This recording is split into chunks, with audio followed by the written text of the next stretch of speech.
That one just is the 211 that is a referral reference to refer you to agencies. Yes, yes. This is now. And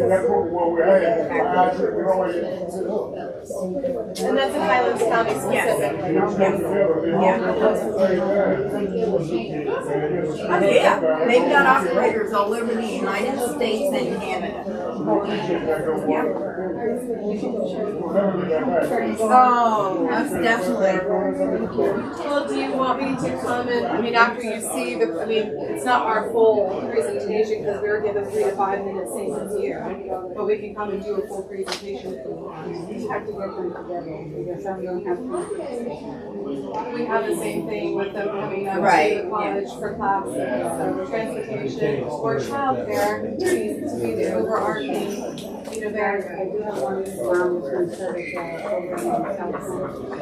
in Yeah, that's our program. Yeah, that's exciting.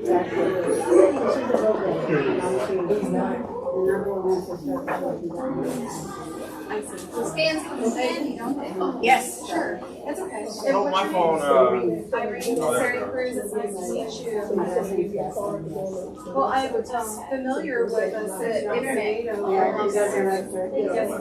I actually invited her to do what we call a career connection, where she came in and she shared about herself first, about her house success, and then she shared about her family. So then it shows our students, Hey, how are you? how going Are you going to get to hang out with us this Friday? credential, that type of role.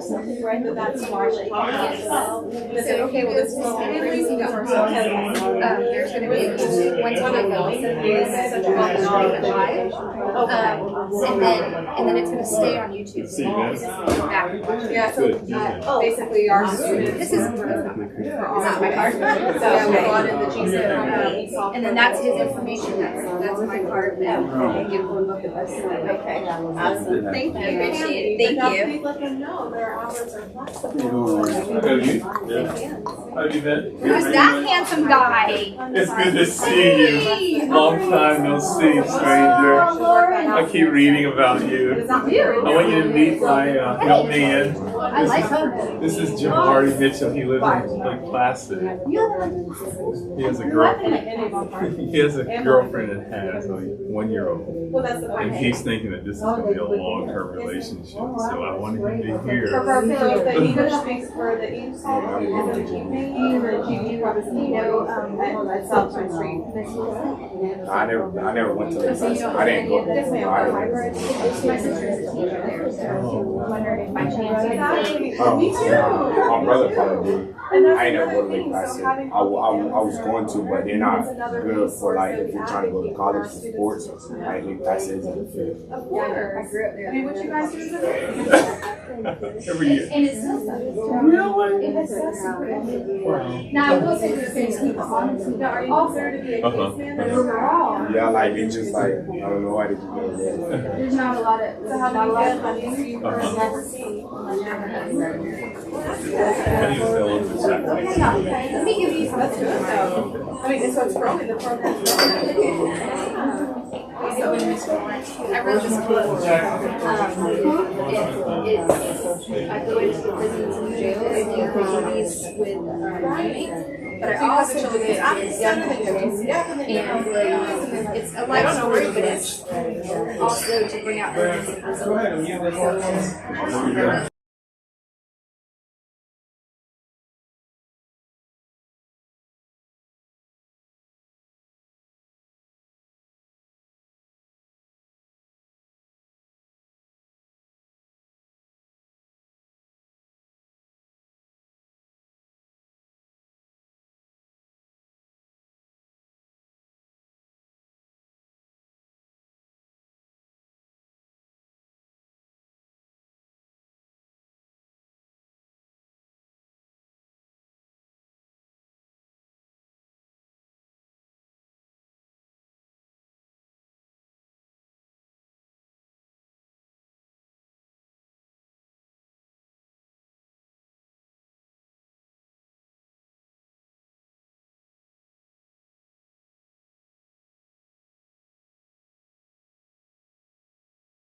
Testing 1, 2, 3.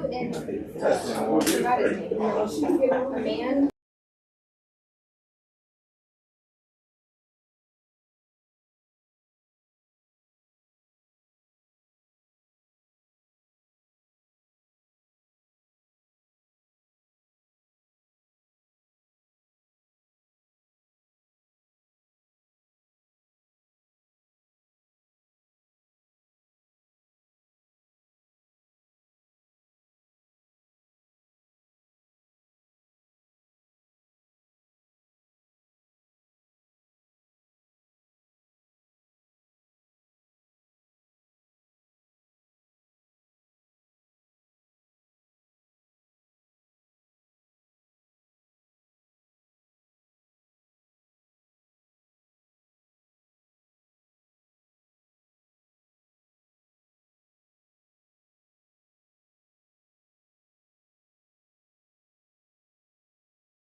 Testing 1, 2, 3. Testing 1, 2, 3. 1, 1, 1, 1.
All right, my partner.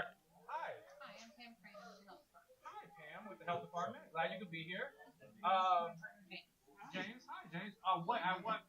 When do you want to go? First, last, middle? Do you have a preference? Okay. I like that. All right. Do you have a preference on when you? No? Wherever you want to. Okay. We'll go with the flow. Everybody's easy. I like it. All right.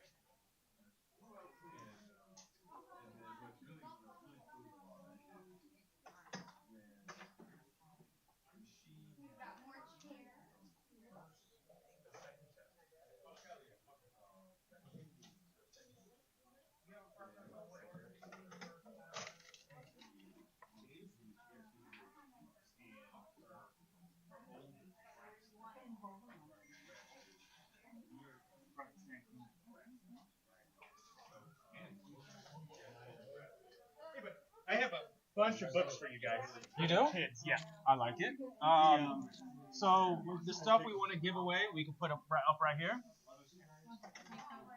These I usually take to the office down by the lake. Okay. I don't know who I would talk to about doing that. I don't know how they do that. For the Boys and Girls Club? So that would be Miss Janice. Okay. We'll write you in the right spot. Absolutely.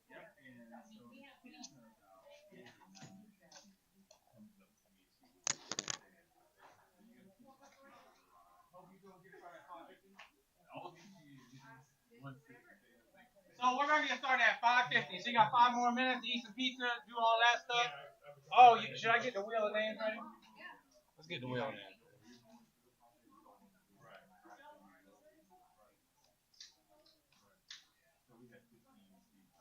So here's yours. It's live. All right, so the amazing Hope Cross went to a place that you can't find anywhere and got stuff you can't find anywhere but here, except if you went to Five Below or Amazon. But we are going to raffle this stuff off. The easiest way to do this is to do the famous wheel of names. So I'm going to put the names on the wheel. Then at the end of our training, not the beginning, at the end of it, we're going to wheel it off and then give out some prizes. Cool? Shout out a name for me if you want your name on the wheel. What's your name? Jamari. J-A-M? J''M''. Who else? R-A-M? I-K-A. Who else? Spell it for me. Give me another one. Spell it for me.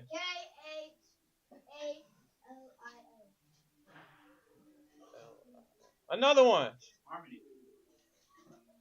Another one. I feel like DJ Khaled. Another one. Let me get another one. What's another name? Who else? This is for everybody. Whoever's participating. Not you, Baron. Everybody else. And even parents, there are things that you could do with your children, with your family. Okay. You're on. Lawrence, I'm putting you on. Oh, there you go, Lawrence. Who else? Sierra. S-I-E-R-R-A? Yeah. Next up. Spell it for me. A-A-D. Next up. Next up, give me another name. You can put Baron twice. That's not having a Baron. I'm about to remove your name. I'm going to remove you. Anybody else? You want your name on the wheel? Yeah. What is it?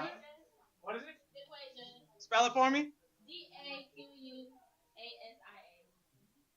Gotcha. I see you too. Spell it for me. I think it's that. I think it's right there. A-R-I-Y. A-N-N-A. Oh, we got this wheel moving now. Who else am I missing? Oh, sorry. The police department? Y'all want some stuff? What are you doing? He turned around. Sheriff's office? What we got? Sheriff. You want your name on it? You got to get it right. Are you a parent? Sheriff. Oh, then get your name on it there. What's your first name, sir? Joe. Okay. That's easy, Joe. Thank you, Joe. How you spell that, Joe? Just playing. All right. Got it. Are you on the board? Is your name up here? No. What's your name? Spell it for me.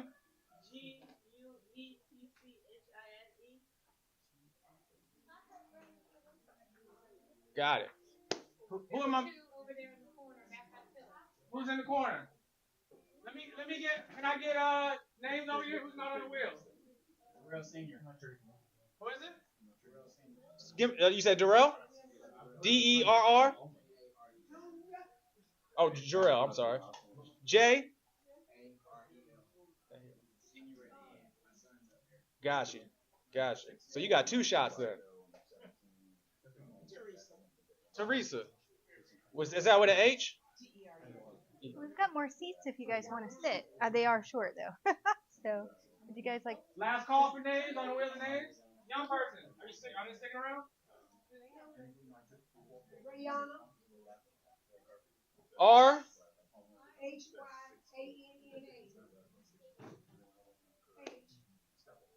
RHYNNA.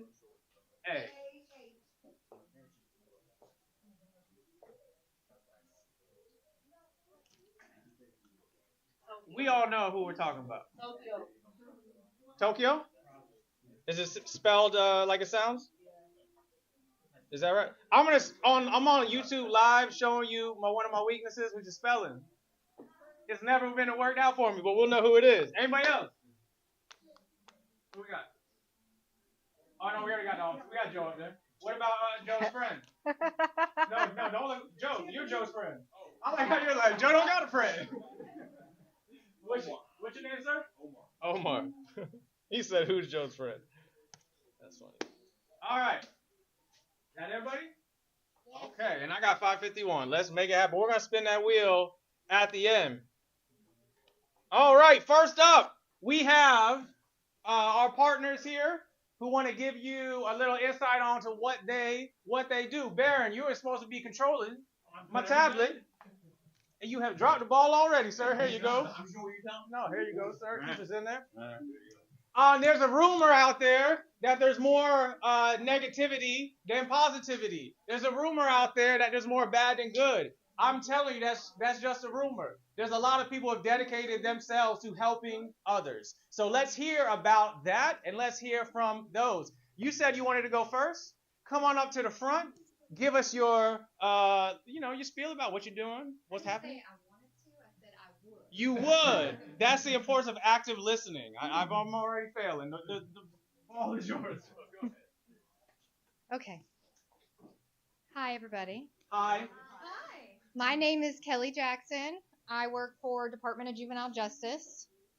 How many of you guys have heard of that? Kids? Hopefully none of you. I've been there 22 years, long time, same office. I cover all of Highlands County, all of Hardy County, and in the last year, a portion of Polk County as well. When I was a kid, I never heard of it. I didn't know it existed either. And hopefully you never come into contact with us. Not that we're bad, but it's not where you want to be, because it can hinder, not ruin, but hinder your future. Okay? I'm going to tell you a little bit about what we do. If you were to get arrested, that's when you come and see me. If you're under 18, you get arrested, you come and see me at my office. That's what will get you there. There are several steps in the juvenile justice process. Prevention, probation intake, detention, court disposition, probation supervision, residential, and probation transition reentry. So I'm going to go over what each of those are. Prevention is exactly what it sounds like. Different services and things that our department may be involved with to help keep you from getting in trouble, to keep you from making bad decisions. So our department has a Office of Prevention and Victim Services. That's their job. That's what they do. They come up with different programs to help deter. They implement program strategies, initiatives, and networks designed to prevent children from making contact with the juvenile justice system. If prevention doesn't work and you find yourself in a situation where you get in trouble with law enforcement, the next step is you're going to be coming to my office, or if it's a little worse, possibly to what's called the Juvenile Assessment Center. If you're arrested and you're going to be detained, they take you. We don't have one locally because we're a small county, so the closest one is Polk County, Bartow. They take you to Bartow. They do what's called a DRE. This is an assessment to determine whether you should be detained or released back to your parent. A juvenile probation officer, which is I'm actually the supervisor, but that's kind of my job.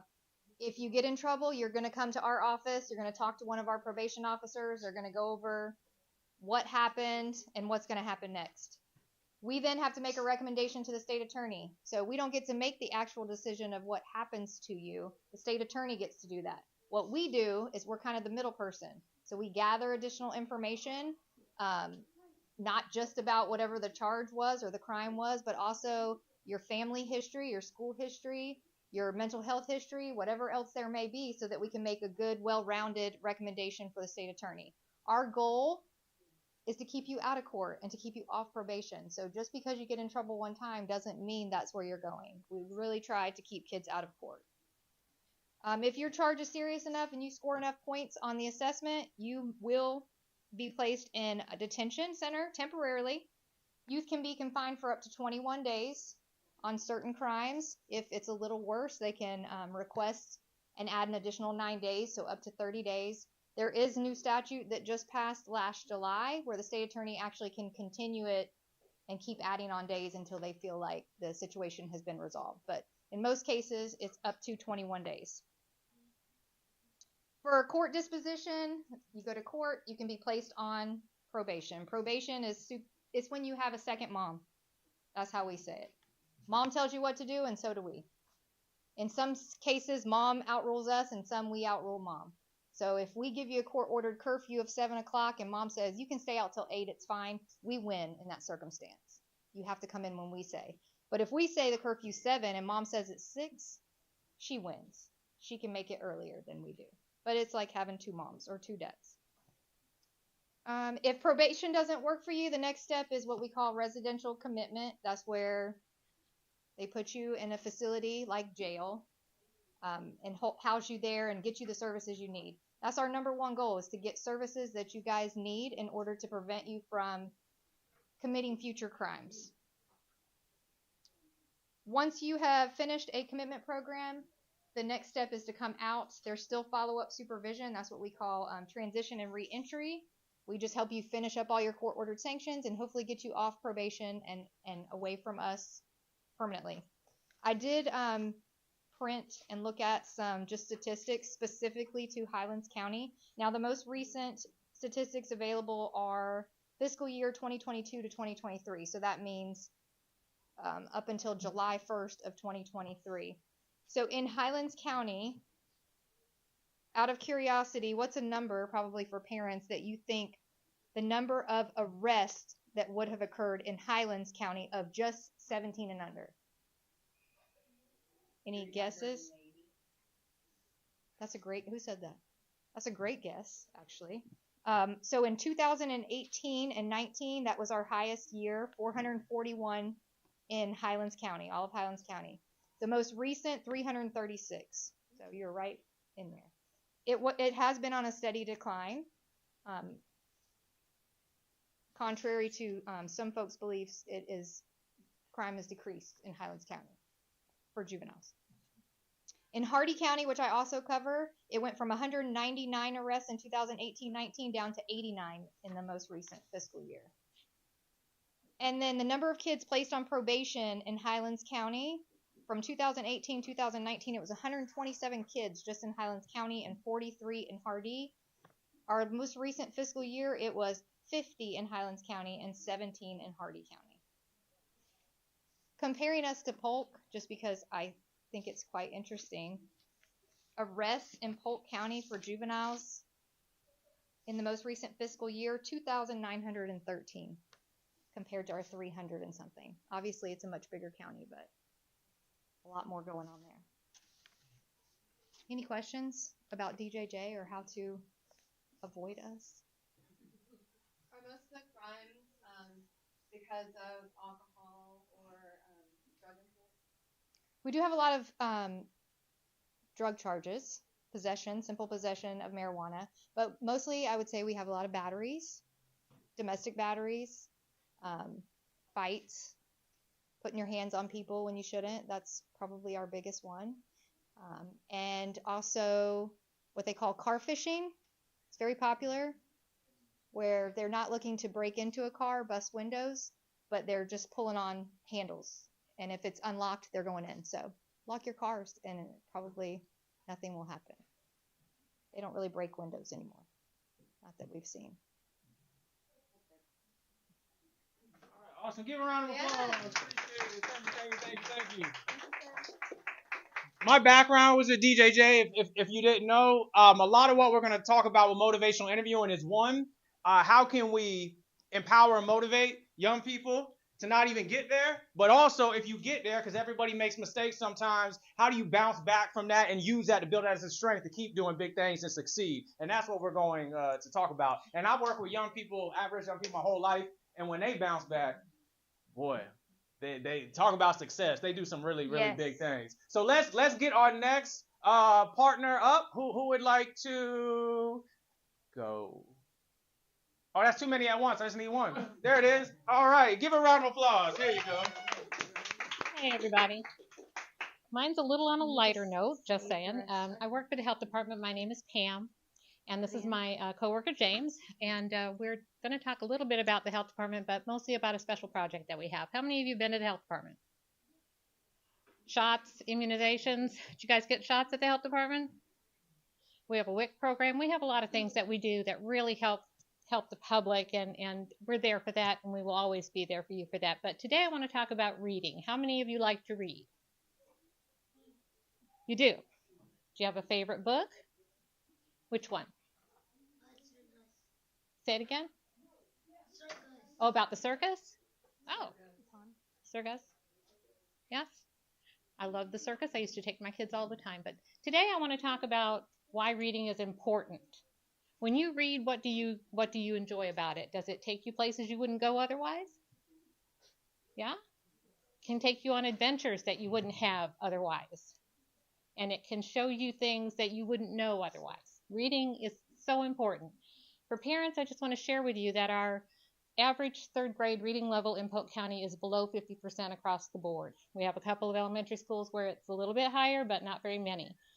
So one of our projects at the health department is to do literacy as a social determinant of health. And that's those things that help you be successful when you get older. Because the way we see it, if you can't read, you don't know what your doctor is telling you about your health.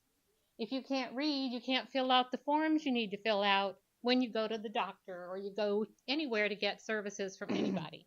So our goal is to help you guys read. And to do that, we've been giving away books. We call it our Reading is Health program. And today we brought some books for you. Does anybody want books? Yeah. Okay, so my friend James is going to make sure you have a book, and I just want to encourage you, please read. It's very important, it's fun, and it can take you places you might never, ever go otherwise. I like it. Awesome. Give a round of applause. My favorite show is How do they get a book? Reading Rainbow. Just come up and grab one whenever? We can give them out whenever you want to. Let's pass those books out right now so we don't forget. Free stuff is free stuff. All right. You want to come up next? Okay. Awesome. Let's help her out. Yeah. Or you hold it or mic up, whatever you need. Those are cool bags too. Yeah. We have that program in our program as well. Each health department manages a grant. Bring the next person. We manage Who's the next person? She's already mic'd up. Woo! Don't bring the energy on me. I'm in charge of our grant program for this, and this was my interpretation. We also have a book vending machine at each of our locations where kids that come to our WIC program or our clinic get those coins, and they get to pick a book out of the vending machine. Did you bring this? So enjoy this. And maybe other health departments will do it. Yeah, just wait. Absolutely. All right. Good job. Free book. Love it. All right, Sarah. Well, I really appreciate all the partners that are with us this evening. Good evening. Hello. My name is Sari Cruz. I am the Recruitment and Retention Coordinator for Adult Education for South Florida State College. How many of you are familiar with South Florida State College by a show of hands? Oh my gosh, I should see every hand in this room going up. I obviously need to do a better job. So what I am here to share with you is not just about adult education. Can anybody tell me what adult education is? Anybody know? Exactly. We are the GED Prep program, which is this handy dandy program right here. There we go. First prize. Awesome. So the GED Prep program, and we're also the ESOL program, which is the English for Speakers of Other Languages program. So that means that we help individuals that move into this country where English is not their first language, and we help them. Both of these programs are at no cost to the individuals that choose to participate. So with the GED Prep program, it's an accelerated self-paced program. So that means you can enter at any time, you can finish at any time. We've had some students that have exited in 30 days. I would say on average people stay about 4 months. But with that being said, we are a program that is designed to help you to get your high school diploma. So it's not a GED. Back in 2014, the state of Florida changed the legislation that if you pass all 4 of the GED exams, you will be issued a state of Florida high school diploma. Let's go. Yes, let's go. Yes. So that means you're putting down on your job application high school diploma. Yep. So when you're applying for college, high school diploma. When you're applying for your financial aid, high school diploma. All day, every day. Let me hear it, y'all. All right. So I don't only want to just share about adult education. Let's talk about the college for a moment. I was recently told, and gosh, this really gave me goosebumps, that the college is the heartbeat of the heartland because we're in Highlands County, we're in Hardy County, we're in DeSoto County. So we have been changing lives for a long time. Why? Because we have rapid credentialing programs. What's a rapid credentialing program? It means that you can actually move into the workforce in a training program in less than 18 months. So that means the criminal justice programs, public safety, the mechatronics program, which is working with robotics and engineering, with cosmetology, automotive. There's just so many, y'all. And there is funding for all those programs that I just mentioned. But let's just say, 18 months, that's too long. I have a solution for you. For those of you that want to see the country, you can actually take this program. This is one of our shortest rapid credentialing programs. It's only 4 weeks. Learn to drive a truck. And can anybody tell me right now what the starting wages are for a CDL driver? $65 an hour. That is very good. So right now it's over $50,000 a year right here in Highlands County to be a CDL driver for 4 weeks of training. Ooh. And if you connect with us, we're going to connect you with the community partners that will help you get funding. So we have community partners with Career Source Heartland, the Panther Youth Partner Program, the Ag and Labor Program, and that's just to name a few. So guys, please consider South Florida State College for career certificates, college credit certificates, associate's degrees, bachelor's degrees, and everything in between. And what's going to get you going? That high school diploma. All right? Woo! Thank you. Thank you. Be here all week.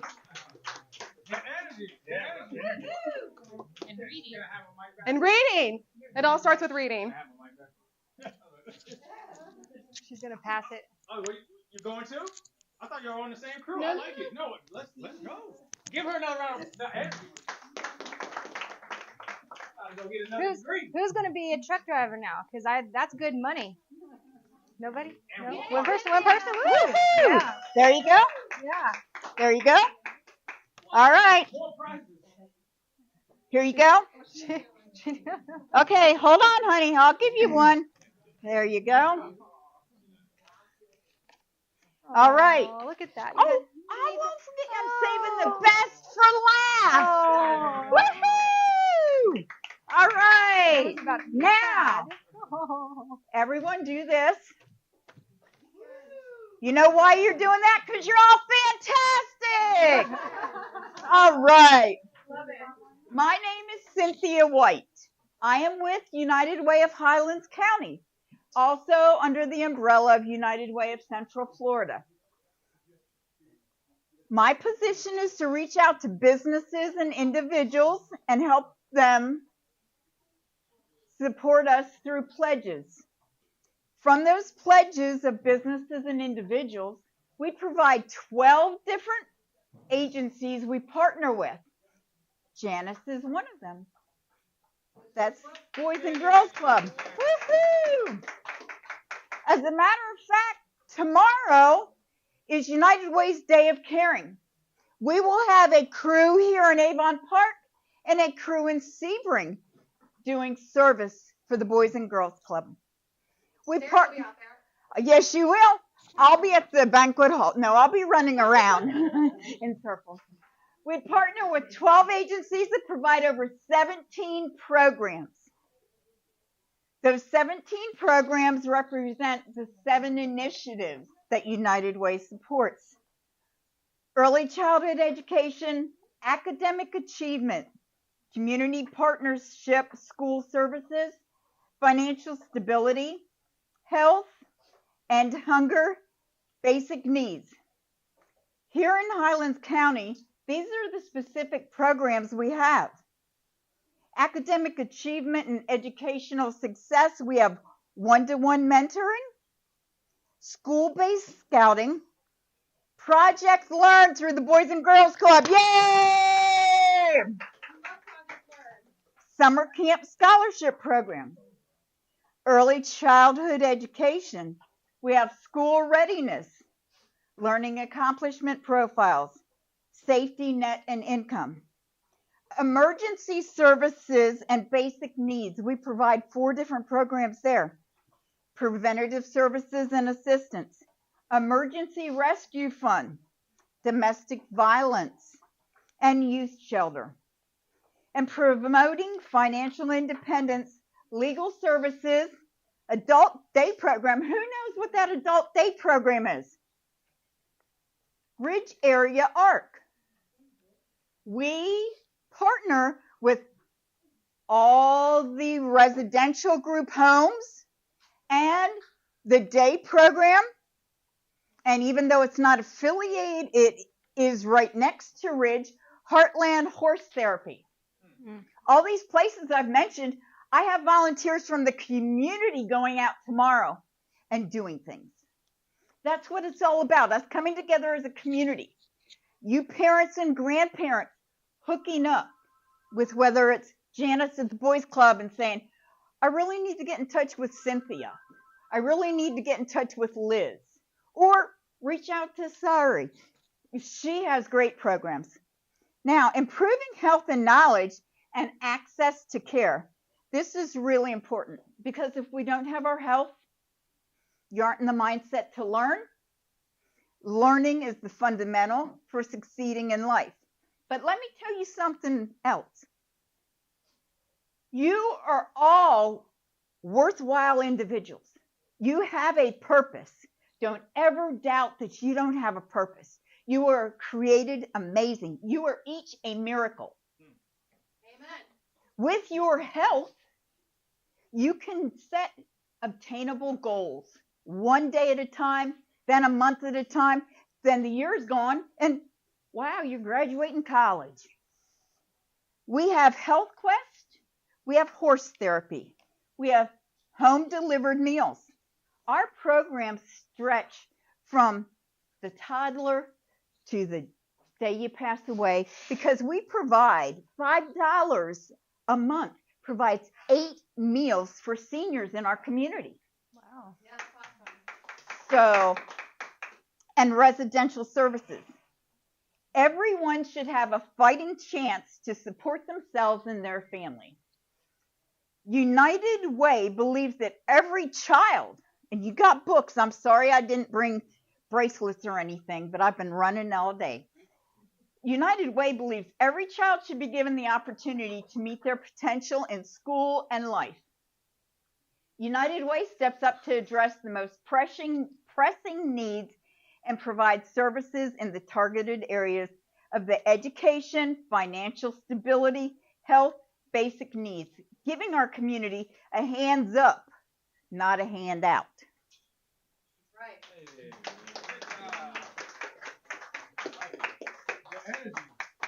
The energy.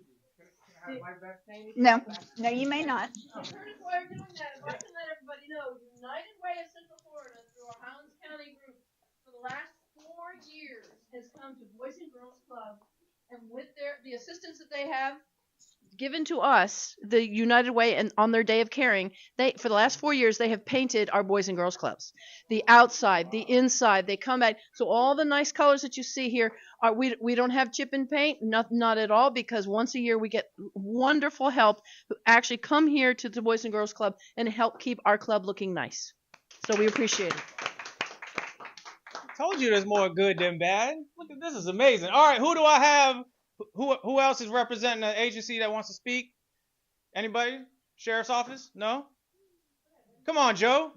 Give us some motivational words, Joe. And Joe,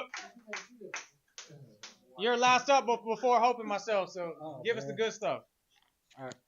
I work for Highlands County Sheriff's Office. We are right now the Cops Adapt unit, so that's my partner over there. That used to be my partner all the way over there, but she just became a detective. So pretty much our role is, as Cops Adapt unit, is try to get the streets safer for these kids. Make sure we get the guns, the drugs, and all that, the criminals off the streets. We are, with all the shootings, all the bad warrants are out. We're trying to minimize all that. So we're constantly working with the community to also to kind of bridge a gap between law enforcement and the community. So we host events and things like that to kind of bring some entertainment to the kids and the parents as well, and try to gather a little bit of information regarding the community and what they need. But I mean, that's. So you want the kids to know that they can go to you Absolutely. if they see or hear something. Absolutely. My thing has always been, I don't want the kids to be scared of coming to the police. Mm-hmm. I've always wanted them to come up and be, high fives, hugs, things like that. That way that they know that they can come to us in a dire moment. If, someone's hurt in the home, if they need to call 911, that they're not scared to call 911 and have the police show up. That's my big thing. A lot of parents that I've worked with have always wanted to do that scare tactic. I personally do not like that. It just, I want them, like I said, I want them to come up and say hi. Like this little lady here, first time I saw her today, came in with a big hug. That, yeah. So that's my big thing. I like when kids come up and I drive around Avon Park, Sebring, Lake Placid, and I see kids and I like them coming up to me, ask for stickers, ask to go out and play ball, catch, ride a bike, things like that. That's my big thing. I love seeing kids come up, big smiles and everything. Now, when I've gone around and done presentations to some of the schools, I've seen sheriff's cars there. Yes. Do you do mentoring with them sometimes? I try. I had a kid that was a very troubled kid. He was causing problems with the school. And the mom reached out to us, and I actually sat down. She wanted to do that scare tactic. I sat down and talked to him, and he actually opened up, and I was able to get through to him. The mom called me up about 2 weeks after I talked to him, and he did a whole 180. He's doing better in school. He's, better with mom, with, the whole household. I mean, he's doing amazing. And I go out there and visit him maybe once every week, just to see how he is. And, that's something that I like. I like dealing with the kids. Now, another thing I want to let you parents and kids know, I don't know the sheriff deputy's name, but there's a young man that was going to the gym here in Avon Park and staying till midnight when his dad got off work. And one of the sheriff deputies would go to that gym and ask the owner what was happening with this young man. Why was he here at all hours every time he came to work out, or his fellow deputies came to work out? Through that deputy's inquiries, they got paired within a week as bigs. Oh, really? Through the Big Brother, Big Sister program. Yep. So not only do these guys make sure your streets are safe and are friendly for you guys, and make sure that our moms and dads and each of you are safe, they're there to mentor and be a guiding hand. Round of applause. Thank you so much. Appreciate it.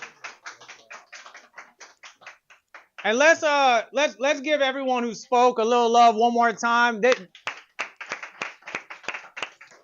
don't have to be here necessarily. This is something they volunteer to do. I know on that job description, that last line says all other duties to be assigned. They're out here on the evening trying to give back and make a difference, and that's a big deal. All right, we ready to get started with this motivational interviewing thing? Woo! Let's talk about it. So motivational interviewing. My background and Hope's background is rooted in motivational interviewing. We started out working with the Department of Juvenile Justice, at-risk programs, and we found motivational interviewing to be the #1 technique to motivate and inspire others. Since then, Hope and myself travel all across the country to provide this training, and we said, we're in Florida, why not give back to Florida families? So we decided to do it tonight and give something back. Hope, before I go on to the first thing, would you like to add anything to that? I just want to say thank you guys for coming out. I know that Curtis, we talked about at the beginning, where a lot of people say there's a lot of negative out there. However, there is a lot of positive, and the fact that you're here today, here tonight, and there's all these entities here tonight is to really prove that there really is more positive than negative, and we're going to talk more about that because that's what gets us through. There are dark times. We can't get past that, right? It's just life, but it is that light that drives us to get through those dark times and to keep going. And that's what we're going to talk a little bit about tonight. Yeah, so let's go. Let's do something real quick. There's a rumor that Hope and I like to hear our voices for hours at a time. That's not true. We would much rather just me, you said? We would much rather have this be an interactive discussion. So here's what we're going to do right off the bat. This is the easiest way to explain MI. We're going to do something called yes, no, or maybe. I'm going to put a scenario on the screen, and I want to know if you would yes do that thing, you would not do that thing, or you're kind of like on the fence about doing that thing. And we're going to see where everybody lands. Does that make sense? So we'll say this side of the room, if you say yes, you'll do the thing I put on the screen, you're going to come over here. If you say, I don't know, maybe I'll think about it, you're in the middle right here. And if you're like, if you don't get out of here with all this, you're a no, you're over here, right? So let's see where everybody lands. First one. Go skydiving with your child. Go skydiving. If you are a yes here, if you're a maybe here, a no over here. Where are you? Go to your appropriate side. Oh, no. Yes. He said no. Maybe. Did you just go from yes to no? Yes. Maybe. And no. What do I got you over here? In between maybe and no. That is not an option. I appreciate you. You're on a maybe then? I would be a maybe only if it could influence me enough to do it. All right. Are we no's over here? No's. A no? No? And it's our yes? Oh, we got. I like this. Okay, so let's do this. Stay where you're at. I want to. Motivational interviewing is about helping people change, right? Inspiring new ideas, having people do things maybe that they didn't actually consider. So let's actually try that. I'm going to give my yes side. I want to see if you can convince some of the no people to come to your side. Who would like to give it a shot? Oh, she's going to. Oh, why should they come to your side? Yeah, that's why. Just get over here, she said. We don't got time for this. I like it. Who else? Yes, why should they come to your side? Because skydiving is fun and you get to spend more time with your children. Ooh, it's fun and it's family oriented. What? All right, nobody's moved yet. Do we got another argument over here to get somebody on your side? Give them more time to think about it. Give them more time to think about it? All right, you got an argument? Once in a lifetime opportunity and experience. Once in a lifetime? No? Anybody got? Why should they come over here? They're not sure, but you know you did. You got one? New way to experience nature and adventure. New way to experience nature. So I just asked this side to change the mind of this side, and nobody moves. Let me see if I can try something different. My no's. Can you make an argument to maybe get some yeses to your side? Who can make that? Here, yes. Oh, you're eager to do that. Go ahead. Not enough life insurance. But I get on a 6-foot ladder and I start to get the sweaty palms and I get weak in the knees. That's how intense my fear of heights is. So I don't know if you guys can help me overcome that greatest fear that I have. Although I do ride roller coasters and I go on airplanes. So riddle me that. Okay, riddle me that. All right. Are you over? Now you know you're not going to. What happened to all that family stuff? It's all gone. All right. My note. Do you have any arguments to try to get some yes people to your side? What would you say to try to get them to your side? What would you say, young man, to try to get somebody to be like, not go skydiving? Because skydiving is scary. It's scary. Okay. Oh, you faked us out. All right. So in either case, I kind of saw some movement. What made you move? Well, I am kind of scared of heights, so. So you were scared, willing to try it, but then she was like, no, you're right to be terrified. And you said, I'm not changing my behavior. All right, let's do it. I got one more up here. Let's see what it is. Students should receive payment for earning above average grades. So let's say in public school, if you earn more than a B average, you should get paid. If you say yes, maybe the taxpayer. Yes. Yes, maybe, no. Oh, you came all the way over here for this. All right. Yes, maybe, no. You're a yes? Yes? Are we no's on this side? No? We no on this side? What are we? You're a maybe? All right, so we got a couple maybes and no's on this one. If anyone can make an argument to try to get some people more to your side. Oh, we switching? All right, you made your own argument. It might increase grades. Would that move anybody over? No? What else? What else? Why should they? No? Oh, we're giving incentives ourselves? Why should they come to your side? You put it right there. I mean, athletes getting paid right now, like NIL deals. So, why can't middle schoolers and sponsorship stuff? So if athletes get it, go ahead. Alan J rewards some of the seniors that are graduating with a new car. So why not give them the incentives as a freshman, sophomore, junior, and senior that they can save and possibly buy their own books at college, or they can pay and go to the movie and not get the argument that the parents don't have the money. And it can help with poverty. These single parents out here struggling, their kids going to school making new friends.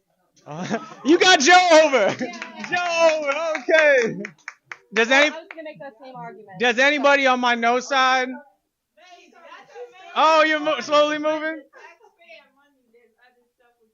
But it's gonna help with the tax. It's gonna help with poverty. All right. Listen, the higher the grades, the more incentive, the less poverty, the less crime, and your taxes are eventually going to go down in the end because you don't need to pay all that if it's not there. All right, let's pause there because this train is about to go a whole nother direction. Go ahead and take a seat. Go ahead and take a seat, Come Rory. on Give over. yourself a round of applause. She was coming. Almost. I'll take almost. All right, in motivational interviewing, we're going to constantly be talking about change. The idea of motivational interviewing is not, let me ask you this. Can you change someone? No, they have to want to change themselves, but you can give them the inspiration and motivation to make gradual changes. So whose responsibility is it to change? If it's your change, it's your change. You cannot fix people. The reason for that is because they are the first and last voice they hear every single day, just as you are the first and last voice for yours. Right? So when we're talking about yes, no, maybe, what do you think is the purpose of that activity? What do you think I'm getting at? What's the purpose? It's how we approach change. Yes, exactly. Depending on the situation, we can be, of course, we should do that thing. Or, no way, I will not do that thing. Or, I'm on the fence, maybe I could go either way. Change is all situational based off of how we perceive the change. And then how do we perceive the change? When we're deciding where we should go, what's influencing our decision? What motivated you to go into the areas you went into? Fear. Beliefs. Value. Your personal experiences, your perspective, and the meaning you assign to the question I asked you. So if my goal or my task for you was to change someone, persuade someone, right? I said make someone come to your side. If that's your goal, what's the very first thing you should have did? If you want to change and inspire someone to consider a new perspective, what's the very first thing you got to do?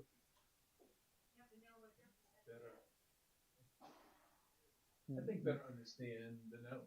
You have to get that person to see your perspective in order to influence their decision.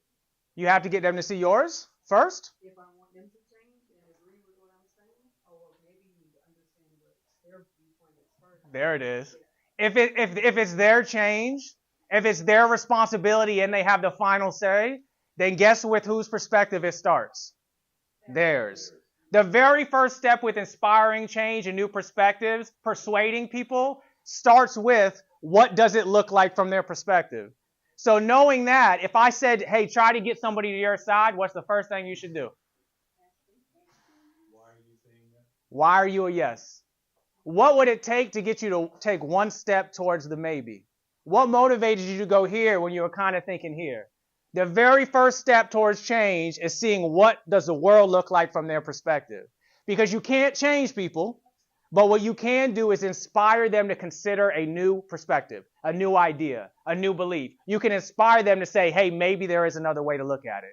And that's what motivational interviewing does, and that's what we're going to dive into. There's a little background of me. I'm not going to go too much into this. I was a group home worker, a director of a YMCA, case manager, and now founder of Speak4MC. Does anybody know what Speak4MC stands for? My heart is breaking. What's it stand for? Oh, it breaks slowly. It's close enough. Here you go. You get another one? I'm saying you're so stressed out.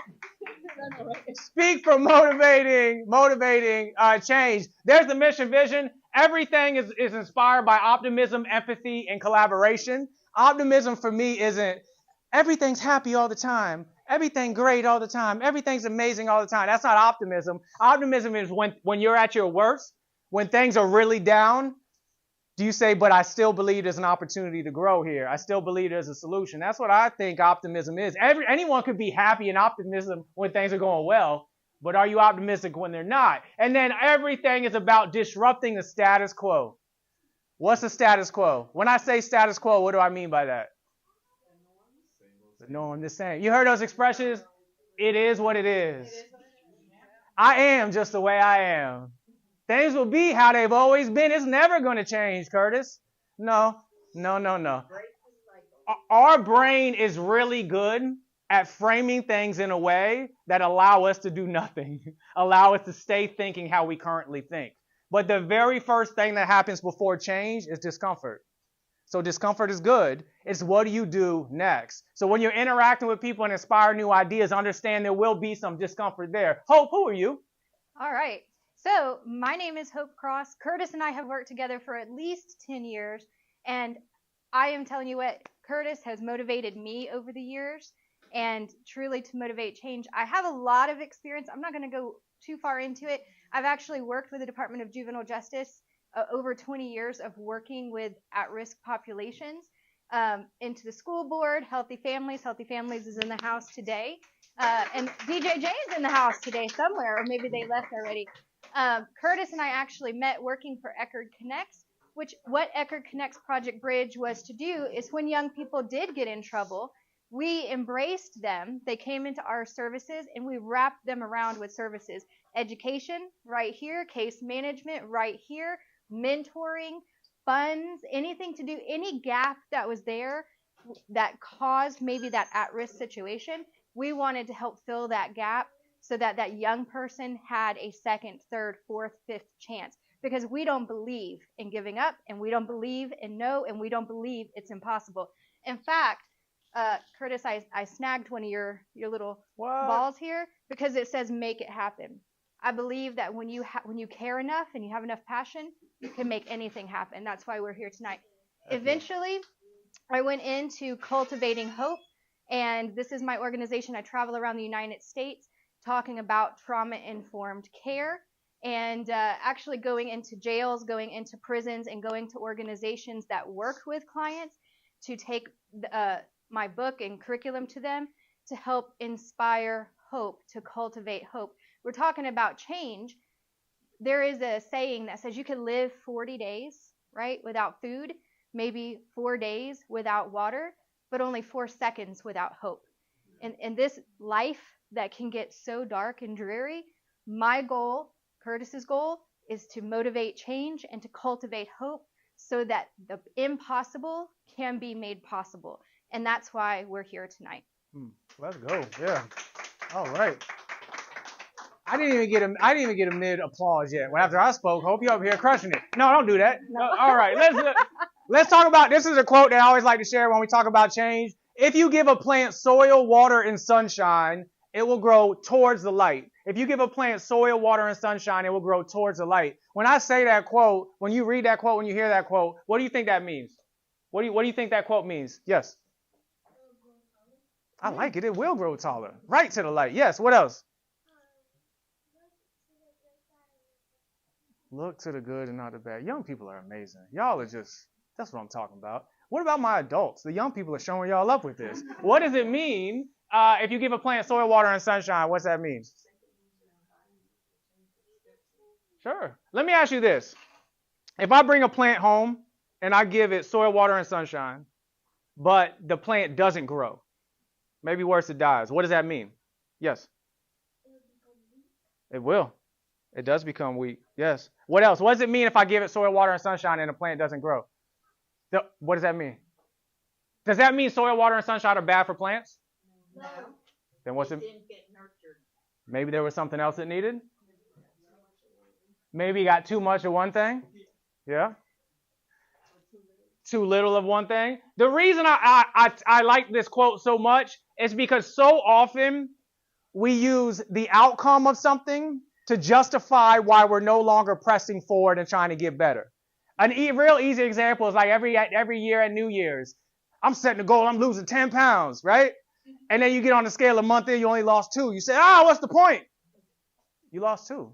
That's growth, right? The idea here is after we share some of these tools, it's not do you change someone, it's how committed are you to doing the things to take steps towards the goals to improve yourself. How dedicated are you to doing the things that help improve others?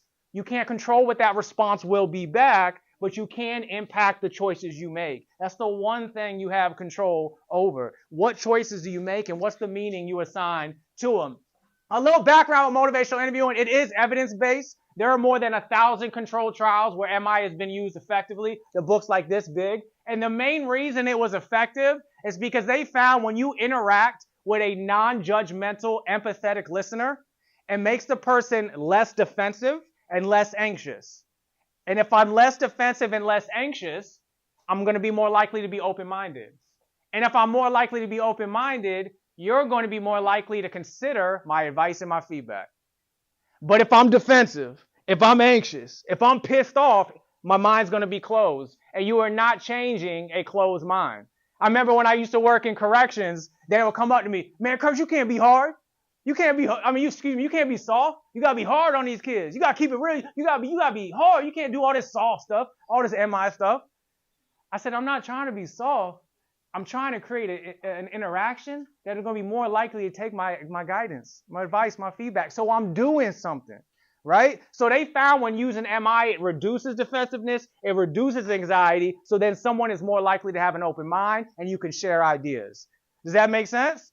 And we're going to break down what that looks like. But first, let's talk about some roadblocks to avoid. Here's what I'm going to do. I'm going to put a bunch of topics on the screen.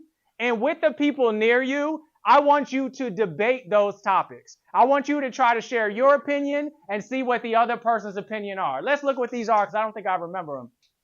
Traditional education is better than homeschooling. Students should be banned from using cell phones. Hey, man, I didn't mean it like that. This is just hypothetical. It's all good. All schools should have mandatory uniforms. College should be 100% free. And if all of those are too salty for you, dogs are better than cats. All right. So all I want you to do is just pick one of these topics and with the people around you, kind of debate what you think is the right stance on that topic. Does that make sense? Yes? All right. I'm only going to give you a couple minutes. Go. Pick one that you have a strong opinion about. Pick one you have a strong opinion about. Is that mine? That's mine. You want me to get you one? That's mine. Oh. I'll get you one. Thank you.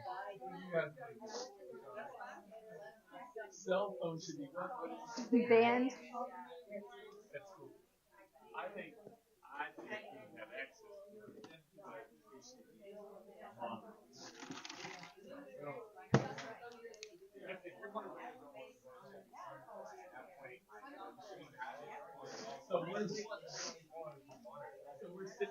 What really? Oh, see, cats are smart. Like 6 or more. I don't know. Yeah, it was I say it happened by accident. Accident, yeah. None. But I grew up with dogs, so I do love dogs. Yeah. Yes, that's why I'm here.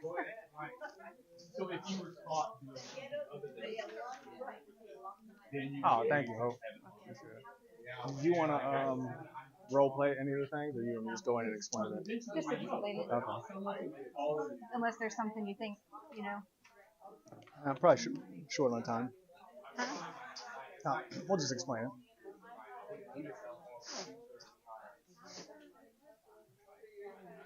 Oh, no.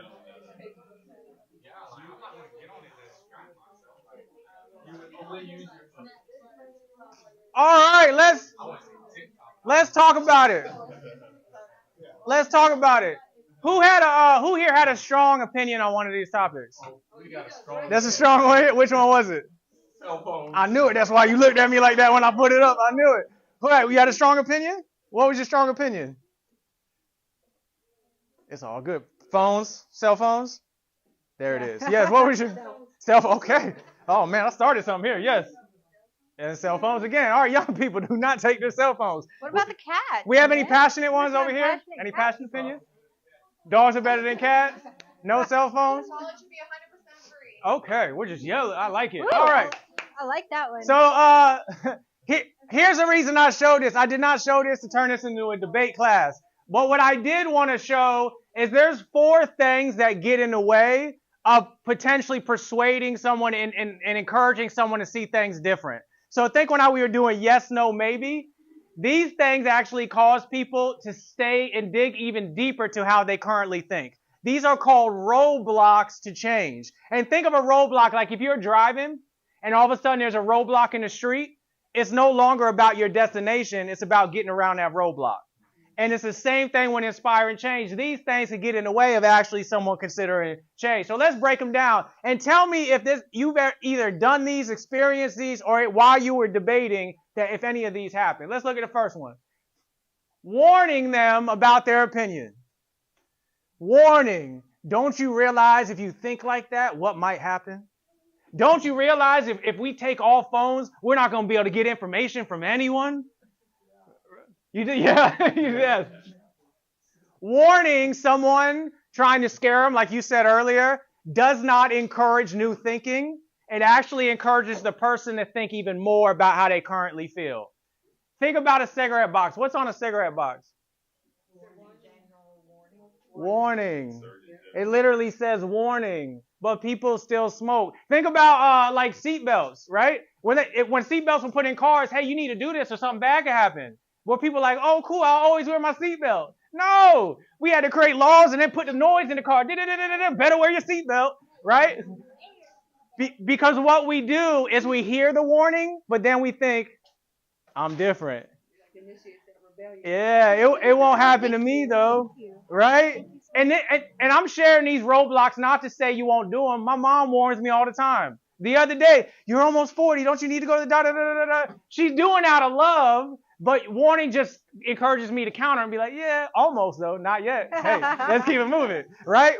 You cannot scare someone into changing. You can scare someone sometimes into compliance, But compliance isn't change. We're talking about change ideas. Let's look at another one. What about this one? Countering their opinion with logic or lecturing. Did anyone introduce like some logical thinking to the argument? Yeah. Yeah, how'd that go? Good. No. So it's like if one person is like, I'll go skydiving, and the other person says no, usually almost always the person that says they will says, you know, you're more likely to die in a car accident than jumping out of a plane. Logic. But then the other person is, yeah, but I'll be that one person. Fight your logic, right? You cannot introduce logic into an emotional argument. If someone is emotionally heightened and you're like, let me show you some data why you're wrong, they'll just say, yeah, but where's that data from? Yeah, but whose website is that? Yeah, but who's really behind that, right? If you don't believe me, take a trip on social media and see the debates. Here's logic when it supports me. Here's when it doesn't, right? So the idea is you got to first connect with someone on an emotional level before giving them the data why they should change. Does that make sense?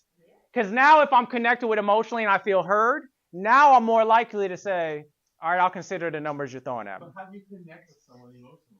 That's in an emotional way. That's a heck of a transition. Yes. Yeah. We're going to talk about that, Lawrence. I like it. You're setting me up. That's a slam dunk. Let's go to number 3. Labeling or categorizing someone based off of their opinion. So this is like if someone said they wanted to skydive, immediately you thought, oh, you're just a risk taker. Oh, you probably like to bungee jump too. Oh, you probably do a bunch of risky things, don't you? Right? What happens is our brain has something called mental heuristics, where we learn one thing about somebody, so then we assume all other things are true as well that are associated with that thing. It's why the worst parts of our society exist: stereotype, racism, prejudice. It's because we put people in a box and say, because you have this one characteristic, that must also mean you think this other way. Does that make sense? One of the quickest ways to get someone defensive or anxious is to label them or judge them for how they think. Even if there's elements of truth to it, if I feel you're judging me, now it's time to go, right? Now I'm going to judge you, and now we're going to be in a power struggle and see where we land. Does that make sense? So even if you hear, oh, skydiving, try to stop your brain from going, oh, you must also be this, this, and this. It's more, break it down for me. Tell me about it. I never really thought about it that way. And allow them and demonstrate to them that you care about the perspective. That makes sense? And then the last one is giving advice too soon. Has anyone here got advice that was unsolicited lately? Advice they didn't ask for? Yes? And no one else? You never get advice you didn't want? What do you normally do when someone gives you advice that you didn't want? Shut down? Maybe, take it? No. Oh, you said no, take it. I was like surprised. No. It depends what the advice is and who they are and the relationship you have with them. Usually, it could be like a random person that gave you some good advice. It depends on what they're telling you. It all depends. If it connects and resonates with you from your perspective. Yeah, and there's usually 2 ways that people respond to unsolicited advice. One is, I don't got time for you, I don't need your advice. You just straight up tell them. Or you do the other thing I call respectful disrespect. It's when somebody's like, yeah, yes, sir, yes, ma'am, yes, sir. Oh, that's a good idea. And in your mind, you're like, I ain't going to do none of this. I ain't doing none of this, right? So then you get all hyped. You're like, yeah, they took my advice. And then you follow up like a week later. Hey, you do that thing? They're like, no, I didn't get to it. What?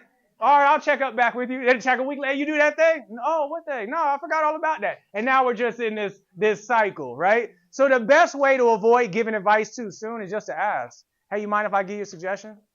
Hey, you mind if I share some feedback based off something I've seen work? If they say no, they weren't going to take your advice anyways. If they say yes, now it's not just yours, it's theirs as well. And I'll tell you 9 times out of 10, if someone says, no, I don't want it, later they'll circle back. They'll be like, hey, I really wasn't trying to hear it, but what were you going to say? And now they open the door back up. That makes sense? So next time you leave here, somebody in your life or in your personal life is going to give you advice when you didn't want it. Tell them stop it because Curtis says so. All right, so let's keep moving. These are the top 4 roadblocks that get in the way of change. Any of these stand out to you? Sometimes you find yourself doing or the hardest to avoid? Which of these 4 sometimes are the hardest for you to avoid? Which one? Number 4, giving advice too soon. What's that? The second one? Number 2 as well. I got a spoiler alert. I am not sharing these to you to say you won't do them. It's impossible. In fact, I can guarantee you will. Everyone does some of these sometimes.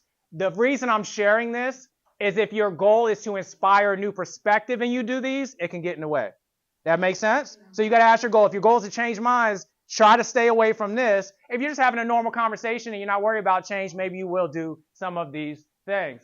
All right, so let's talk about, to Lawrence's point, well, how do you do it? How do you connect emotionally? I'm not doing the roadblocks, then what do I do, right?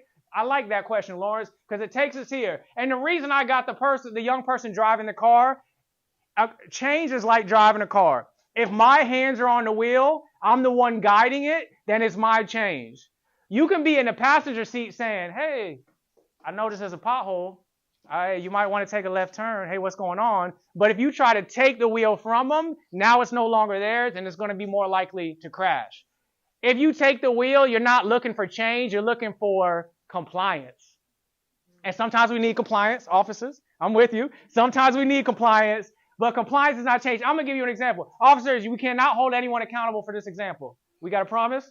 Thank you. Well, no, you can't promise that. No, but trust me, it's not a big deal. Hey, let's ask the question. If you're no, don't do that. If you're speeding and you see Joe kind of parked in the corner in that spot that sometimes Joe likes to hang out in. I'm just guessing, Joe. I'm stereotyping. See, we all do it. I just did it. What do you do if you see Joe in that corner and you are speeding? Foot off the gas. Slow down, right? Or just go for it. Or just wave at Joe. So let's say you slow down and Joe is doing something else. He was on TikTok having a little good day. He was on break and he doesn't pull you over. And like 10 minutes pass. What do you do then? Back at it. Joe ain't here, right? What happened there is your ideas, your thoughts, your attitudes didn't change towards speeding. You were just being compliant because of a potential consequence. So you temporarily adjusted your behavior, but your minds and your attitudes didn't change. But Joe probably seen you later on.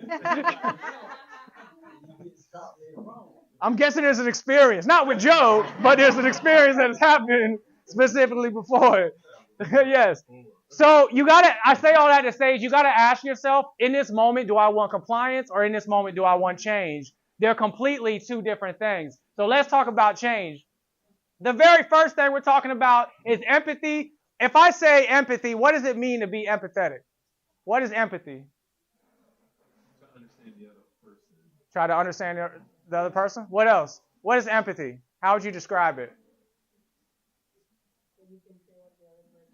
Feel what the other person is feeling. Empathy is one of those things that everyone usually agrees is good, but then when you're challenged to do it, it's like, oh, wait a minute. You want me to see how someone else thinks when they think differently than me? Yes. The foundation of change is rooted in empathy. And one of the best ways to think about empathy is, can you treat someone like an expert when you're the expert? So you believe you're an expert in a specific thing? Can you put that aside and treat them like they are? I know you can, man. You're going to be a president one day. I like you. The idea here is if it's their change, guess what? They are the expert in it. Because they have direct access to the one thing you don't. What is that? What's that? Their brain.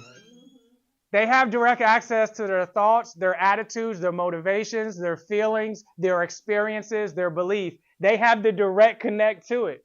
So if we come at them like we're the expert in their change when they have the thing that has the most information, it's going to be unlikely to really move the needle. So that's why everything starts with empathy. Can you suspend your ego to prioritize what the world looks like from their perspective? If you can, that's what develops what you asked about, that emotional connection, that trust, that understanding. Hope, what is this? Oh. Curtis, you done changed the slide on me. I did. What is it? He changed the slide, but we're going to go with it anyways. We're going to go with it. He always changing things on me. My bad. Change. What is it? What is it? A seal? What? A giraffe? A horsey. Any other thoughts? What is this? What do you see? A donkey? I heard kangaroo. What else? A horse? What'd you say? She said 2 animals. A horse? Wait a minute. We're all seeing different things? Why? Is the picture the same? Is Curtis changing it up on us? So it's the same picture. So why are we seeing different things? Perspective. We talked earlier, Curtis brought it up a little bit earlier. Each of us have different perspectives, right? What are our perspectives shaped by? Beliefs, experiences, right? So everybody in this room has a different perspective. And as we're talking about motivational interviewing, as we're talking about influencing change, as we're talking about cultivating hope and actually making a difference in this world, the number one thing we have to be able to do is step out of our perspective and look from another's perspective, because sometimes we're looking at the exact same thing and seeing 2 separate things or 3 separate things, maybe 4 or 5, right? So this is where we're going to head now, and we're going to talk about the importance of seeing perspective and some tools on how to do that. So what is the answer, Hope? You know what? I see a seal. However, somebody told me they see a donkey with a wedding dress on. And now I can't unsee the wedding dress. So wait, so you see the R&B singer? The R&B. Now he's trying this joke again. I got one laugh in the back. That's all I wanted. One laugh in the back. Seal is an R&B singer. I worked it in. Keep it going, Hope. All right. Well, actually, now it's that on was you the because end. you're All going to right. talk about tools. About Who laughed at my joke? Who was that? Oh, both of y'all? No. That's what I'm talking about. Go ahead. Feel free to use it for your own. Tell it at parties. That's an amazing joke. That's all right, the let's first keep laugh he's gotten in about 6 years on that joke. Let's look at some statements that can demonstrate empathy. They're very simple. One, that sounds so frustrating. You ever call somebody and you're trying to vent and they jump into talking either about themselves or telling you what you should do? If someone calls you to vent and just express what's going on, it's so powerful just to be like, that sounds like a lot. That's so frustrating. You're really going through it. That develops the emotional connection that Lawrence was talking about. I'm here to listen. It seems like you're trying your best. It sounds like you're struggling. Just saying that really sucks. I usually sometimes go into problem solving when like a family member calls me. The other day they called me and I was just like, let me just see. And all I said was, that really sucks. And she just kept talking. The next day, she was like, that was the best conversation I ever had. Oh, man, I just never felt hurt. Oh, you were there for me. I was like, all I said is that really sucks. All right, well, learning, right? She just wanted to be heard, just connected with, resonate. That's the power of empathy. So here's what we want to do. With time, we do not have enough time to go through all 4 of OARS. OARS is the most powerful technique. It's used everywhere now to empower someone to think through their own change and work through their own change. It is used everywhere. We're only going to talk about the first 2, but what I did do is print out a bunch of cheat sheets that has all the OARS information on it that y'all can take with you. Why? Because I did it. All right? So let's go through. I didn't have an answer, so I just had to say I did it. Let's go through the first 2. The first one is open-ended questions. What's the example of an open-ended question? How do you feel? That's one. What else? What's another open-ended question? I know Lawrence asks them all the time, young man. What's an open-ended question? No, you haven't got to open-ended questions? What do you think? Yes. Let's break it down then. An open-ended question is a question that does not have a specific answer. Did you go to school? Did you do your homework? I like it. So closed-ended questions get exactly what just happened. They get me a short, specific answer. If I'm saying, did you go? I'm not telling you answer however you want to answer. I'm saying either say yes or no. Closed-ended questions allow me to control the conversation. Open-ended questions gives the person the ability to answer however they want and control the question themselves. Right? Open-ended questions lets them drive the car. Closed-ended questions lets me take the wheel. Does that make sense? So let's give some examples. Here's how you can change any closed-ended question to an open-ended question. So did you do your homework? What was it like? I like it. Instead, what was it like doing your homework? What are your views on a homework assignment today? Tell me more about how homework went. Describe homework time. What would you do to be able to get all your homework done this week? You got an answer for that? Got an answer. I like it. And look, did we get a yes or a no that time? Finish it all. Now we got 3 words, right? Open-ended questions are designed to get more than a specific answer. We can change one closed-ended question to 7 different open ones that drive thinking. And thinking drives behavior. Whoever's doing the most thinking is more likely to take the action. If you're doing all the talking interaction, you're doing most of the thinking, and most likely the other person's like, what am I going to do this weekend? Man, I got something excited to do. And I'm nodding, and I'm looking at you with my eyes, and you're like, oh, wow, he's really locked in. I'm not, right? But if they're talking, that means they're thinking. So, like, real quick, using one of these on the screen, if I said, do you like the Boys and Girls Club? Yes. So that's a closed-ended question that I got a yes or no. I like it. So someone changed that question to open. What do you like about the Boys and Girls Club? What do you like about the Boys and Girls Club? He's got an answer. You go outside, right? Or you go outside is 3 words. So we went from yes, I learned more about you go outside than I just learned yes or no, do they like it? You can play inside, yes. We can go in the classroom and do homework. Give me another one. We can play sports outside. So this is a perfect example. When I said, do you like the Boys and Girls Club? We didn't get all these hands that want to elaborate and talk more. We just got yes. But when we changed what do you like about it, now we're getting a lot more information and they're actually thinking through why they like it. Does that make sense? Open-ended questions empowers a person to talk however they want to talk, think how they want to think. Closed says, answer how I want you to answer. You with me? All right, let me see if you're with me real quick. Change the question, does Joe like pizza, to an open-ended question. He does, yes. Now change that to an open-ended question. Does Joe like pizza? Yes. So let's make it open. How do we make that question open? What kind of pizza does Joe like? What kind of pizza is Joe? What else? What's another word? What toppings does he like? Yes. What type of favorite pizza you like? Joe, we were trying to learn about you and your pizza interests. Yes. Pepperoni is amazing. Let's yes, you got one too. Pepperoni and cheese. This is the best training ever. Yes. Boom, now we're having pineapple. Yes, all right. But high five. I'm starting to get hungry. Yeah. I have on that cheat sheet a way to change any closed-ended question to an open. So I suggest you take one. Again, an open-ended question allows the person to actually consider, why do I think this way? Which moves them to a place, if they're willing to think why they think that way, now it's opening up a door to potentially changing why we think that way. But if I'm just answering yes, no, I'm not doing much thinking. Does that make sense? So that's open-ended questions. The second part of ORs is called A, affirmations. You kind of got a hint there, but what is an affirmation? What's an affirmation? Positivity.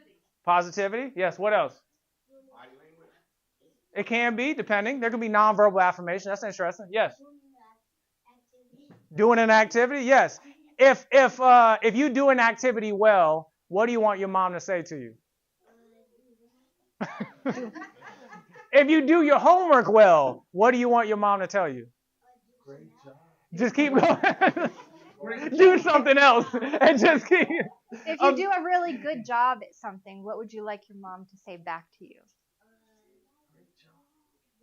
Yeah. Great job, yes. An affirmation is expression, appreciation, support. It's affirming an effort someone made. If all you're doing is asking me questions, no matter how good your questions are, eventually I'll be like, why are you asking all these questions? What are you trying to get at? What are you trying to learn? Affirmations show that I'm connecting with you, as Lawrence asked, as a person emotionally. Here's some examples. I appreciate how hard it must have been for you. You took a big step. Something as simple as saying that's a good suggestion. You go to your supervisor, you're like, hey, I got an idea how we can improve things and make things better. And then they're like, yeah, that's nice, but did you get your case notes in? You're probably not going to give them another suggestion ever again. Something as simple as saying, that's a good suggestion. I appreciate the thought you put into that. Is going to encourage them to continue and work towards that goal. There are 4 types of affirmations you can give. After I share these, I'm going to ask you to give an affirmation to someone near you. So I'm putting a challenge on you right now. There's 4 types of affirmations. The first one, identify a positive attribute about the person. Who is the person you will know the longest in your life? Who? What's that? Your dad? Yeah. Mom? Family? All of these people, I hope we know them forever, ever, ever, ever. But the person we will know even longer than that, someone said it, is you. You are the first and last person you will be with. You know yourself. You're with yourself all the time. No matter how much you're with the other person, you are with you more than anyone. So because that happens, sometimes we forget our own strengths or we begin to minimize them. We forget how strong or brave we are. So if you can highlight that for somebody else, that can remind them, hey, wait a minute. I do got what it takes to get through this. It's identifying a positive attribute. That makes sense? Another one is a statement of appreciation. That's if you do your homework, little man, and normally you don't do your homework on time, and then you do it, I appreciate you doing your homework on time. I see you working hard. You could have came home and played, but instead, you handled your business. Thank you. A statement of appreciation. People want to know that the people they care about see that they're making progress and doing good things. So when you give that to them, that gives them that motivation, that boost to keep going. Let's look at another one. Catch the person doing something right. You cannot, if you are not positively reinforcing the behavior you want, you can't say you don't want it. Right? Even if 10 times the young person doesn't do their homework, but on the 11th they do, if you're like, about time, I've been waiting forever, you finally did it, hopefully you keep doing it, that's not positively reinforcing the behavior you want. That's encouraging them to not continue to do it. You catch them doing something right, you highlight it, you tell them you see it, and then that reaffirms, I'm going to keep doing that thing. Does that make sense? I'm not talking participation trophies. Like every time someone does the dishes every day, hey, you did dishes. Hey, I like you did dishes. Doing those dishes. I'm not saying that. I'm saying new change and new behaviors you want. When they make steps towards doing them, positively reinforce it to encourage it to keep happening. Right? If you're in a relationship, I was talking to a couple the other day. They were getting in an argument about the toilet seat being up. And the guy was like, I put the toilet seat down yesterday. And this lady was like, yeah, that's the first time in 2 months.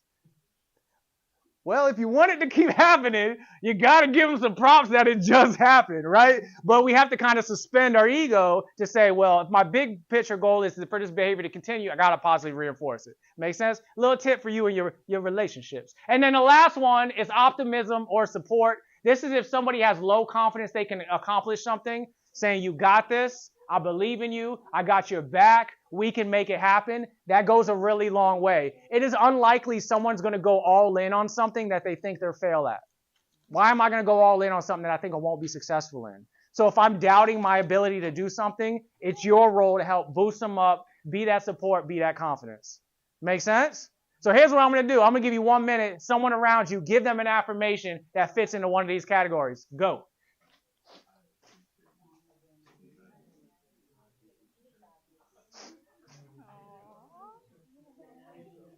Oh.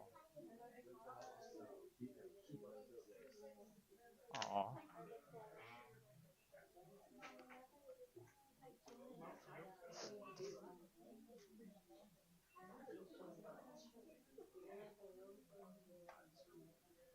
That's awesome. All right. So your challenge when you leave here, 1 affirmation per day. Just 1. I know some people say, oh, I don't need affirmations. I don't need anybody to tell me I'm doing good. Stop lying. You do. Everyone wants to be recognized and affirmed by people they care about because it means something, right? The people you respect and you love, you want them to know, hey, they appreciate you and they appreciate your efforts, right? So 1 affirmation per day. All right, we have pop quiz real quick.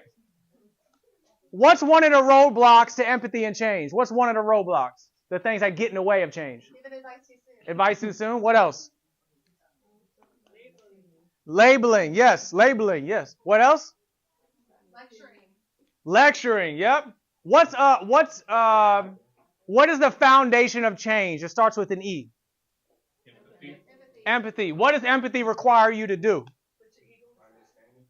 Demonstrate understanding, suspend your ego. ORS is a communication technique. What's the O stand for?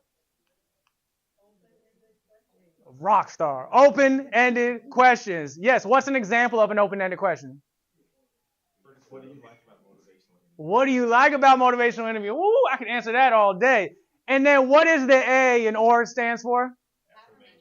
What's an example of an affirmation? You agree? What else? You rock, you got this. What else? Keep doing. That's a demand. Keep doing those dishes. I appreciate you doing those dishes. Will be more of an affirmation. What's that? Keep on cleaning the house. And if you do an amazing job, what do you want to hear? Heck yeah, good job. Give that little man a round of applause for that. Good job, little man. All right, let's end here because the first quote I talked about was if you give a plant soil, water, and sunshine, it'll grow upwards towards the light. Judging yourself by, are you doing the things that align with who you want to be? We all have values. Are you making choices that align with that? And sometimes you don't get the outcome you want, or sometimes it comes later. And I'll give you an example. Back in my case management days, I had to visit a family every other week that lived 2 hours away. So I would drive out 2 hours to see the family, and I would talk to the young man, and I'd be like, hey, you take the tape test? And he'll be like, oh, man, I was going to do it. I forgot. I'll do it next time. Woo, woosah, driving 2 hours back home. Then I'll go back to next week. Hey, did you do those job applications you said you were going to do? Oh, I was going to. Why don't you do them for me? Woosah. We did this for 3 months, and he made little to no progress towards his goals, but I still stayed committed to the soil, the water, and the sunshine. Would you believe 3 years later, I'm in a whole nother job, whole nother position, and I get a random email, and I'm going to paraphrase this. It says, Curtis, this is Chris. I want to let you know I moved to Boston, and I got a job at Panera. I also got a job at Target, and they're thinking of promoting me to zone supervisor. On a personal note, I met someone named Wendy, and she is the mother of my daughter. Her name is Mackenzie, and she is 6 months old. And then this last line always hit me. He said, I just want to let you know I was doing okay. And I responded right away. I was like, man, I'm proud of you. That's what I'm talking about. You know, he never responded to me again. He just wanted to let me know he was doing okay. In that moment, he wasn't ready to change, but we stay committed to doing the things that we think will. And when they're ready, the likelihood is they will. That's the challenge when we leave here. We have reached the end. Thank you, everybody, for being here on a Thursday night. Let's ready for prizes? Yes. Let's do some prizes so we can get out of here. All right. So if your name is on the little spinny thing, you're gonna come up and 1, 2, 3, 4, 5, 6, 7, 8. I think 8 or 9. I can't count. We got 8 or 9 things up here. So who's first, Curtis? Let's do it. So they get to pick whatever prize they want when they win. I like it. All right, let's. You got it? Who's first? Who's first? Who's first? Who is that?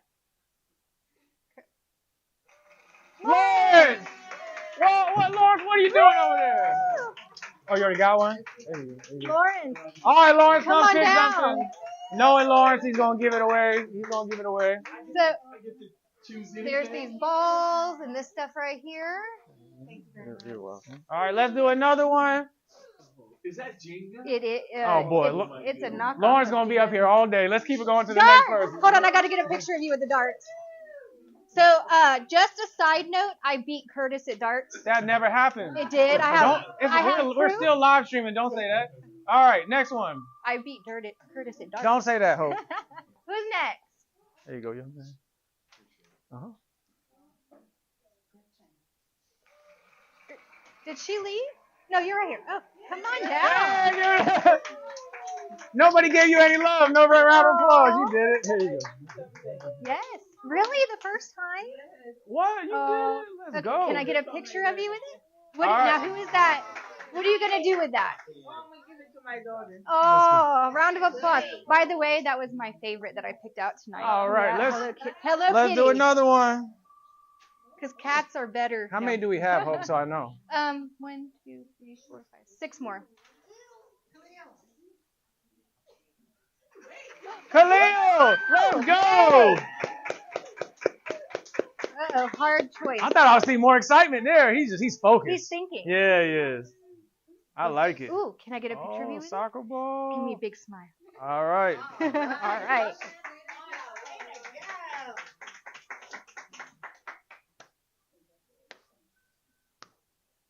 Dun, dun, dun, dun, dun, dun, dun.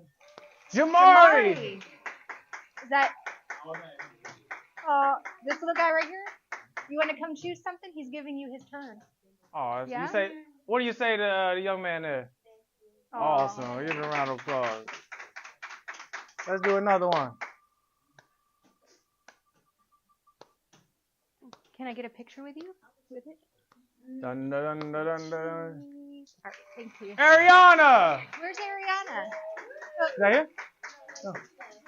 She's gone? Oh, then she doesn't count. Keep it moving. Uh-oh. Got 4 left. 4 left. All right. 4 left. Oh, it had to be. Joe! It had to be. We couldn't leave here, Joe, without you. Joe! Joe's been waiting for this moment his whole life. Huh? Oh, no. Hey. You know what? You can have my bills. Hey, You can somebody have my get bills. Joe.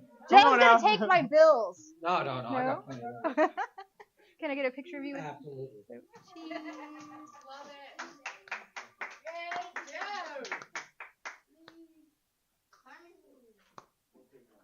Harmony? Harmony! you? I need a bigger smile than that. Come on, Harmony. All right, we'll take it. Let's keep it good. That works. What are you gonna get, Harmony?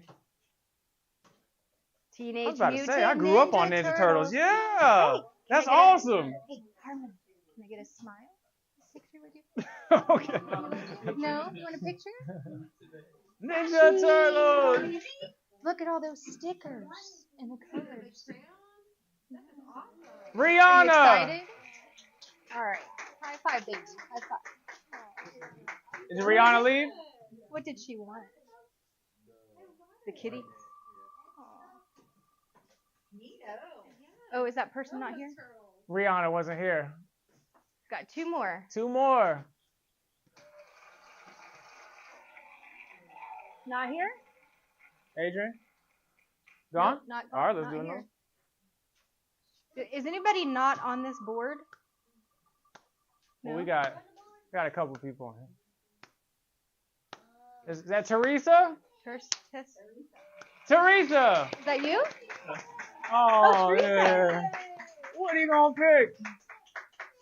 Can I get a picture? The with basketball. Let's go. you? Let's go. Cheese. All right. Let's go. 1 more. The last one for the Jenga sets. Sierra. Sierra, oh, you're playing Jenga all week. Good job. There you go. Do you mind if I get a picture? All right, before we end, let's get our final Wait, you gotta words pose. from the boys and girls club. Where's Wait, Janice? Curtis, one more thing. That's Janice, right? One more. Oh yeah. Is that what you're Yeah, about to Janice. What? I appreciate that. Let's go get her. Is she getting in? Yeah. Janice, let's go. do? Is yours in here? Oh no, it's in the car. Okay. We'll give it to her in the car. All right. Janice, give us our closing words from the Boys and Girls Club. Closing words from the Boys and Girls Club. Hasn't this absolutely wonderful? So glad to have met you, to have been able to hear all the good things that you do, and to be able to have you come share the gift of what you know and what you do with our club. It's just absolutely fantastic. Thank you all to all of our prime agencies that have been part of tonight as well. This has been a two-part event. Not only are we able to showcase those people in our community who help us so very much, but we've also been able to learn about how to communicate to our community and our families even better. So it's just been a great night. Thank you for everyone being here. It's just a delight that the Boys and Girls Club can welcome you here. We like to know that we're part of the whole community here.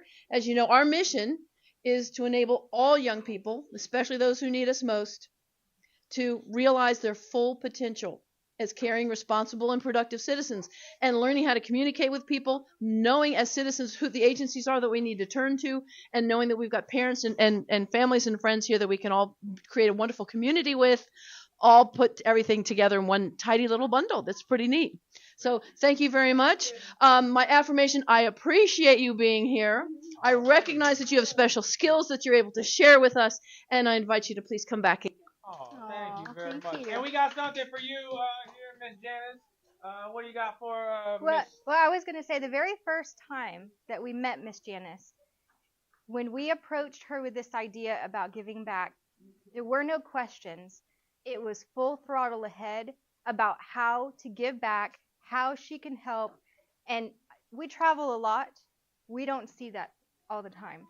So when you come here and see Miss Janice, what you have in your reach every day is really somebody with a heart, a passion to really be that hope and that change in the world. And you have a jewel. So we just wanted to say thank you. And half of it is in Curtis's car, so we've got more that goes in. And like most kids and everything, I just love the package. All right, amazing people. I appreciate you spending some time with us tonight. Stay connected, stay in touch, and we plan to do this again. Have an amazing, safe trip back. Bye, everybody. Thank you, guys. Do we have extra pizza? Yes. Take extra pizza if you want, please. Do not leave it here. Take some extra pizza. You were working for Healthy Families. Did you do the assessment? I was the family support worker. Well, the assessment is not. Oh, do you do the Yes, assessment? it's very similar to this, with the affirmation, the empathy. Oh, yeah. Yeah, this is great. We should Oh. Healthy Family do. Oh, let me. Okay. Oh, can I get in? Can you take it with mine too? Yeah. Okay. Thank you. Baron, I need you in here as well. Thank you. Thank you.